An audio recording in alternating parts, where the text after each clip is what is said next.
Hey guys, hope you're all doing well. This is a new video series I wanted to try. Thought I'd take a break from doing the covers that I do twice a year.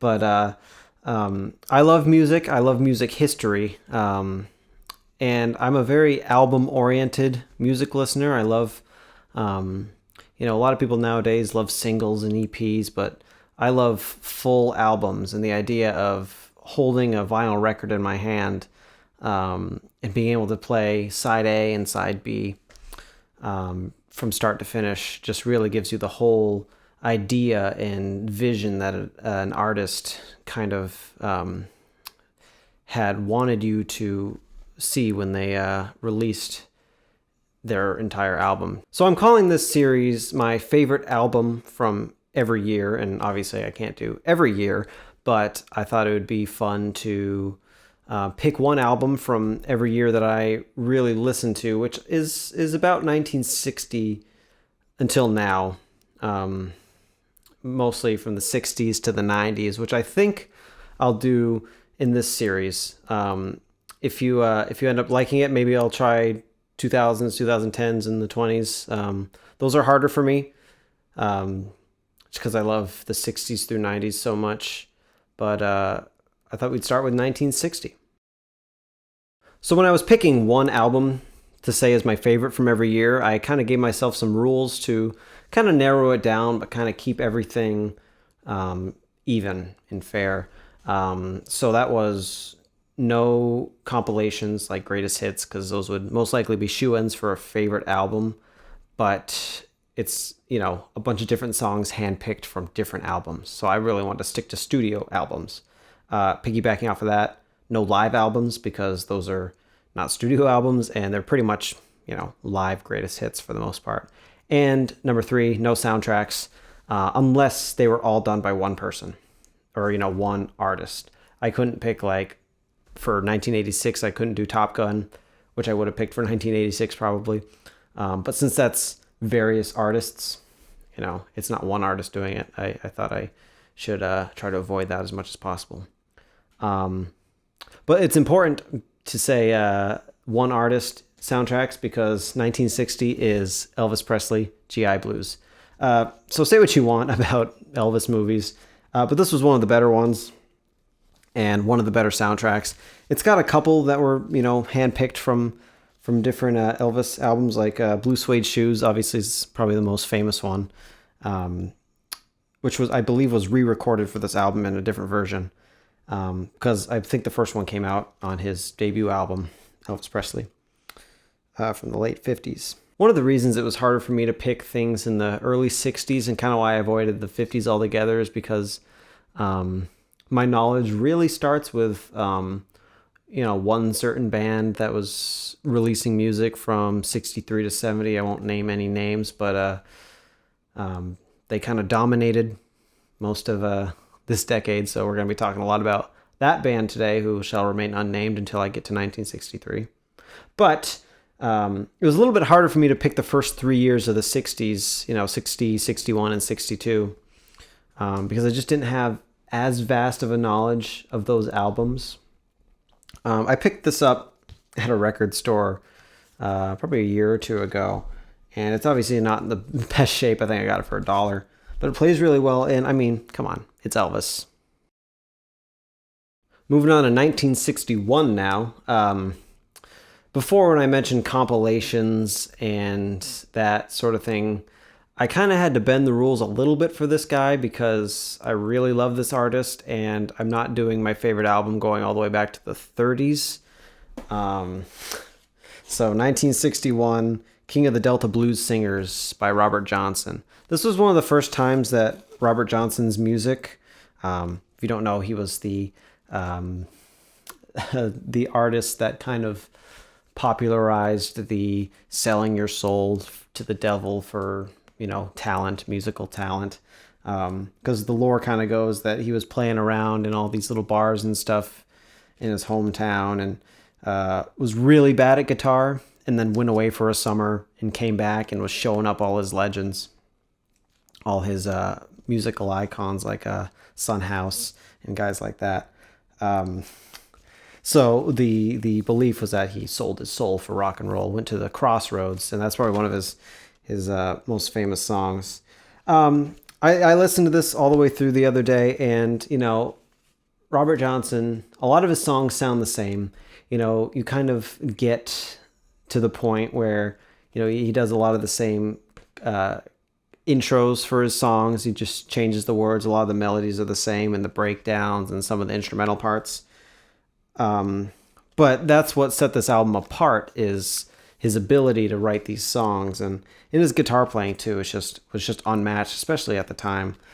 But you got things like Crossroad Blues, Love in Vain, one of my favorites.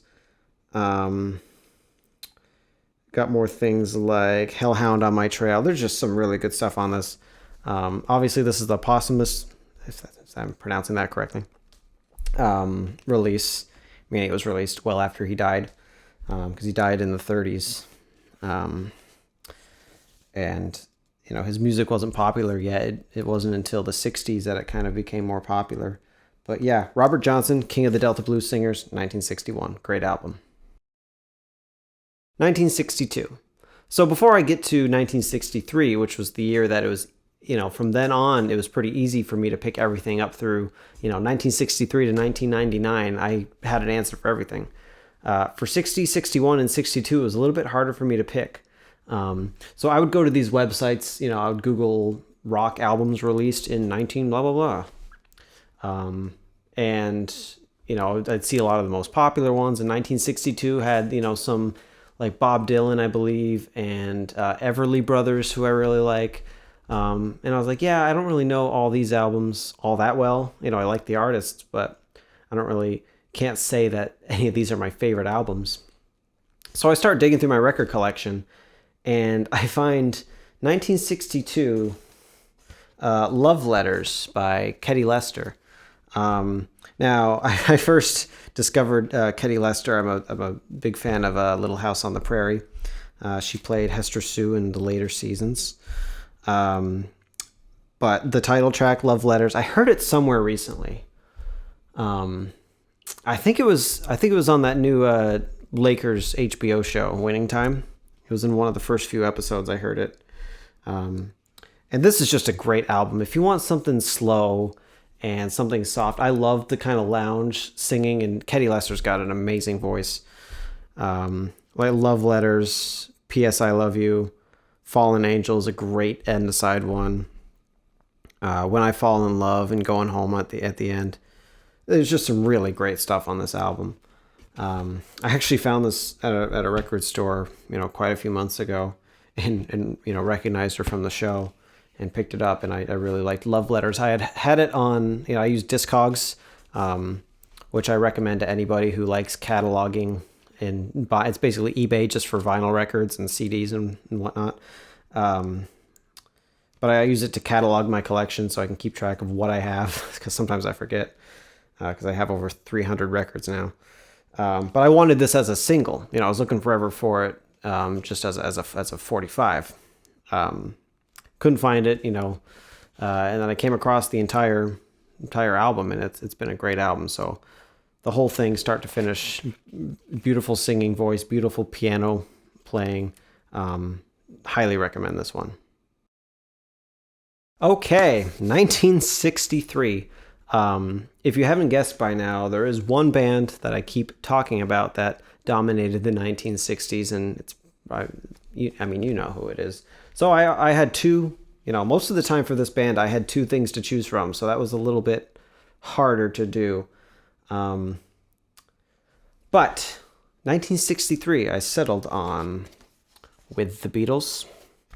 This is just a great album. Start to finish. There's some stuff on here. They do a lot of covers, and I think that was the reason why, it wasn't until 61 album in 1964 that we might end up talking about, that they didn't have any covers on the album. And, I don't have any, there's nothing wrong with covers. Roll Over Beethoven's one of my favorites. I love George Harrison.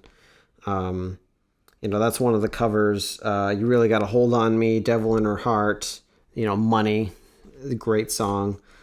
Till There Was You, and Please Mr. Postman, two amazing songs. But a lot of great Lennon and McCartney on here. George has got Don't Bother Me, his first song with the Beatles. Ringo, I believe, sings I Want to Be Your Man. So this is, and that's what I was talking about, is with covers. Please Please Me, I feel like, was a lot of covers. And don't quote me on this, but maybe it was more covers than originals. I can't remember, just thinking about it, but it's the Beatles, 1963. This is really, I think, when they came out. All My Loving, probably my favorite from this album. I believe that's what they started the Ed Sullivan Show with. Close your eyes. Very first line that a lot of people heard from this band. That would go down in history. 1963 with the Beatles. If you're in America, which I am, but have the Capitol release, I believe it's Meet the Beatles, but I don't know what the difference is. I haven't really listened to Meet the Beatles. I never really kept up with all the different Capitol Records versions. I liked the Parlophone and Apple ones that the Beatles kind of intended. Because I bought one of the first records I ever got was a copy of Rubber Soul, and I was so confused when I looked at it, and I did not understand why all the songs were different and like they were in different order, and why some were on there and some were not. And I realized because it was a Capitol release, and I'd always been listening to Parlophone. So I always recommend the Parlophone ones. Those are the ones that I'll be basing my list off of 1963 with the Beatles. So with 1964, I had another choice to make between the same band. And this one was, I'd say, another easy choice. One of the albums in 64, Beatles fans don't really love. I feel like it was kind of rushed. If I'm remembering correctly, it was rushed to get released in time for Christmas. I think it was the second album that came out that year. But the first one in the accompanying movie, Hard Day's Night. I think 80, maybe 90%, would prefer this album over Beatles for Sale, which it's a great album, but I think stacked up against A Hard Day's Night, which, again, if you haven't seen the movie, it's basically a scripted, a day in the life, pun intended, of the Beatles. And I believe it was just the first side of this record that was in the film, because I remember growing up and watching the movie. I think I'd watched the movie a bunch before I'd listened to the full album. Hard Day's Night, obviously. I Should Have Known Better, where they're playing in the train. If I Fell, I'm Happy Just to Dance with You, a George song. And I Love Her, Tell Me Why, and Can't Buy Me Love. I believe those are all the ones that are in the movie. And then Anytime at All, I'll Cry Instead, Things We Said Today, When I Get Home, You Can't Do That, and I'll Be Back. All great songs. Not sure if those are in the movie. It's been a little while since I watched it. But watch the movie, listen to this album. And I believe, like I mentioned last time about the covers, I'm pretty sure this is the first and only Lennon-McCartney 100% wrote this whole album. Because later on they'd still do a couple covers here and there, and then George would come out as a great songwriter too. But this was an easy choice, one of the easiest choices I had to make in this series. 1964, A Hard Day's Night, coined by Ringo Starr, apparently. So 1965 left me with another choice between two Beatles albums. And this was definitely the hardest one to pick between for the Beatles, because 1965 saw two very good, in my opinion, Beatles records. Beginning with Help was first, and then Rubber Soul. And they were both kind of this really nice transition from their kind of rockabilly transition into, their later stuff. But when I was choosing between this album, I said it was hard, but I'd really kind of known for a long time that this album is one of my favorite albums of all time. So I didn't need any help choosing Help. Just one of my favorite album covers also. I believe the story goes that, I don't know, Semaphore, but they wanted to make it spell HELP, but they didn't like how it looked. So this is really like YQMZX or something. That's not what it is, but it's something like that. It's not at all. It does not say help. That's what I'm getting at.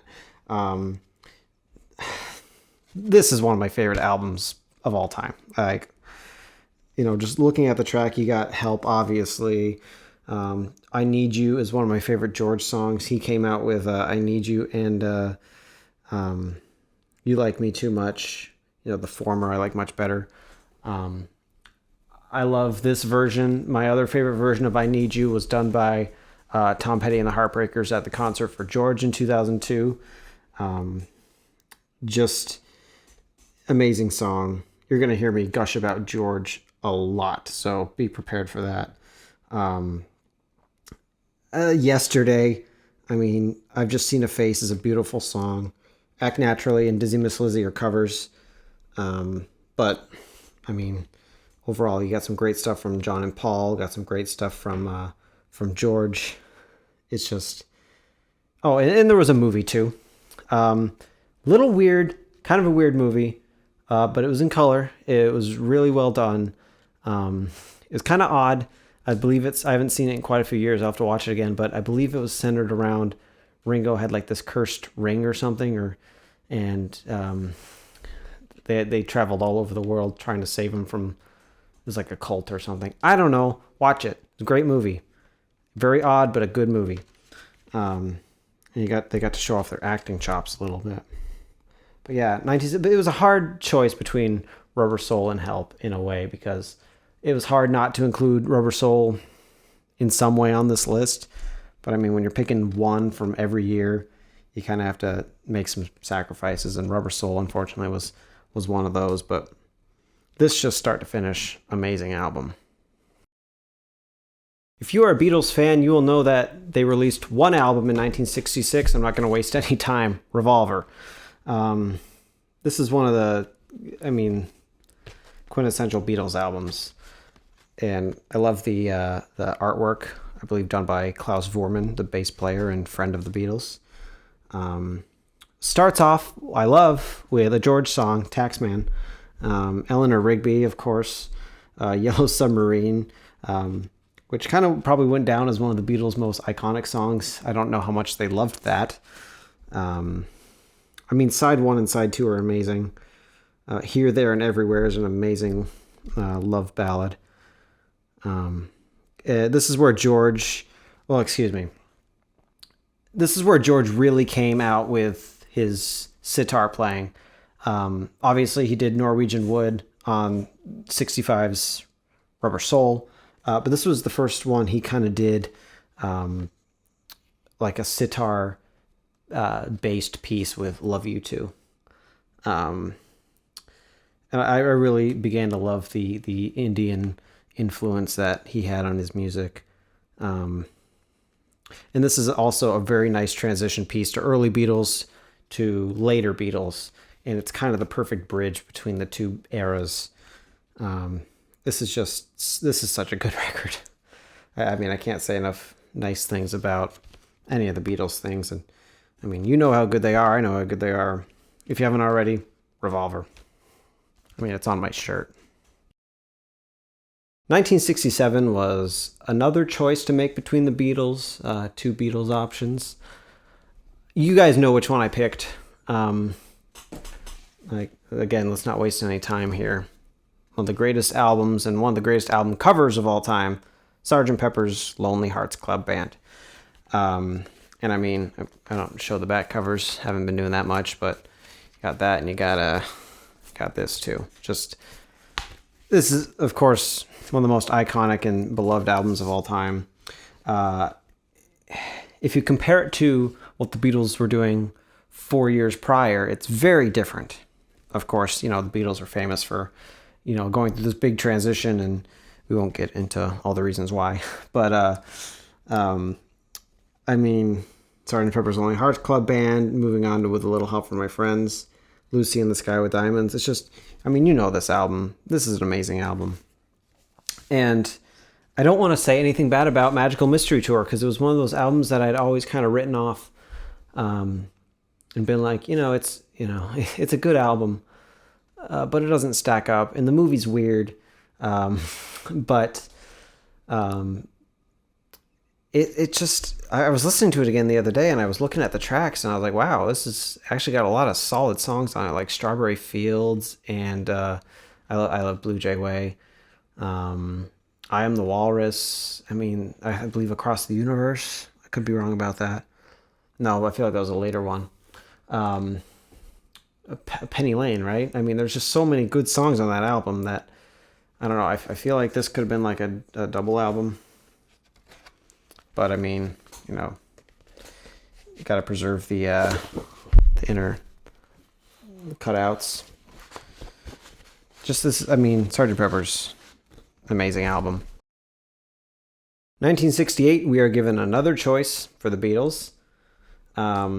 Again, this is probably the easier choice between the two. No, this is not a blank sheet of paper. This is what I use to white balance my camera. This is The Beatles, 1968. Obviously, more commonly known as the White Album for some reason. I mean, this is a great album. And it's hard because it's not one of my, overall as an album, it's not one of my favorites. I'd say it's about half and half in my opinion. There's a lot of great stuff on there. And then there's, quite a few things that aren't as great. There's some, I feel like this is where John and Paul started getting a little bit weird. But I feel like this is where George really started to come into his own. I think George has 4 songs in this album. The best, of course, being While My Guitar Gently Weeps. He's got Savoy Truffle, Long, Long, Long, and Piggies. 3 other great songs. But I mean, While My Guitar Gently Weeps, I believe, in my personal opinion, easily the best song on the album. I think George, towards the end, started showing up John and Paul a little bit with his songwriting abilities. And obviously, John and Paul always written great songs, and I'm not bashing them at all.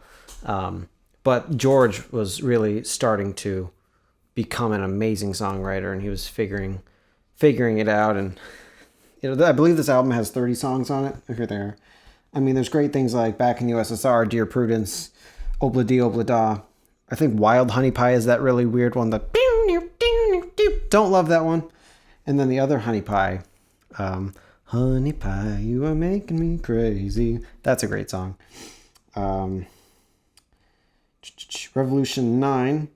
That's the weird one, but kind of fun if you're into it. Rocky Raccoon. There's a lot of great variety on this album, and it's a great double album. Listen, give it a listen. What have you got to lose? 1968, The Beatles, The White Album. 1969. So this is the last album for this video in the series. I will also be doing, as I said, the 60s. This is the 60s. The 70s, the 80s, and the 90s. And if you guys really seem to like it and want it, I will try to come up with something for the 2000s, 2010s, and 2020s. I thought I'd just stick to the 20th century for now, but if you guys want to see more, once these are all out, I would be happy to accommodate. So 1969. Some great things happened. In July, we went to the moon. And 2 months later, the Beatles walked across the street. Abbey Road. I mean, I've always kind of thought that this is the most iconic album cover of all time. Like, everybody's seen this. Maybe not everybody's heard the album, but everybody's seen this picture, right? I mean, I know you have, at least now. Come Together, Something, Maxwell Silverhammer, Oh Darling, Octopus's Garden, I Want You, Here Comes the Sun, Because, You Never Give Me Your Money, Sun King, Mean Mr. Mustard, Polythene Pam, She Came In Through the Bathroom Window, Golden Slumbers Carry That Weight, and The End. I mean, it's Abbey Road. You can't not pick Abbey Road. Here Comes the Sun. I've been talking about George this entire time. He's just amazing. Here Comes the Sun has, consistently been one of my favorite songs of all time. I remember it was one of the first songs I wanted to learn when I first started learning guitar, and my guitar teacher was like, that's a really hard song. I was like, teach me. I don't care. Teach me Here Comes the Sun. And I learned it, You can learn anything if you put your mind to it. Would I put it up there as one of the greatest Beatles albums? No, probably not. I mean, in my taste. I mean, you've got the medley at the end, which I believe is about 16 minutes of just nonstop different songs. And those are great. But I mean, you got things like, I mean, Sun King is great. And I mean, Mr. Mustard, Polythene Pam, those are good songs and I enjoy them. But do they stack up against, some of the other things in the Beatles catalog? You can have your own opinions, whatnot. But George really comes through with something. And of course, Here Comes the Sun. I Want You, She's So Heavy. If I want to stand there, I believe it's 7 minutes and 47 seconds, just playing the same thing on guitar over and over again. I love it. And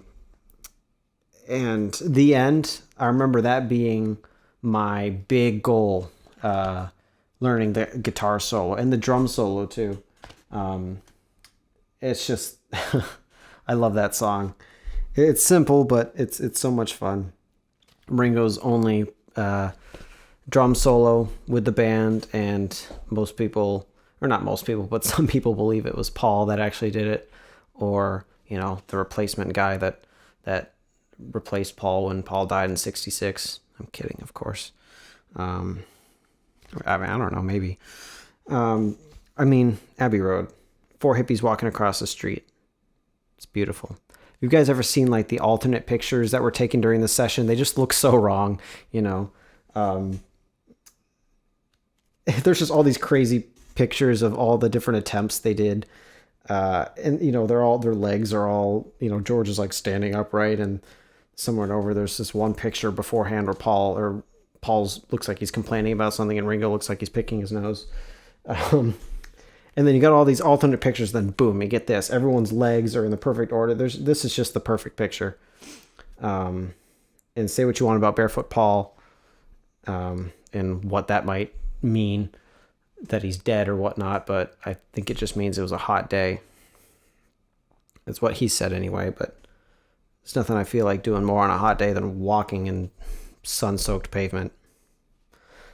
So maybe that's an argument for faux Paul. I'm just kidding. Paul's not dead, I don't think. Abbey Road. What else do I have to say about it?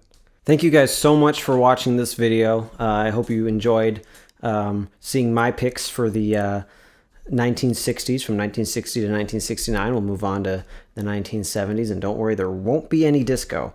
No disco that I can think of. Everyone always writes off the 1970s as the decade of disco, but that's when some of the best rock and roll bands came out, was the 1970s. Not rock and roll, but just rock bands, classic rock, what have you. But I love the 1970s, probably my favorite genre of music, so we will be moving on to that in the next video. But I hope you guys enjoyed this one, and thank you for watching.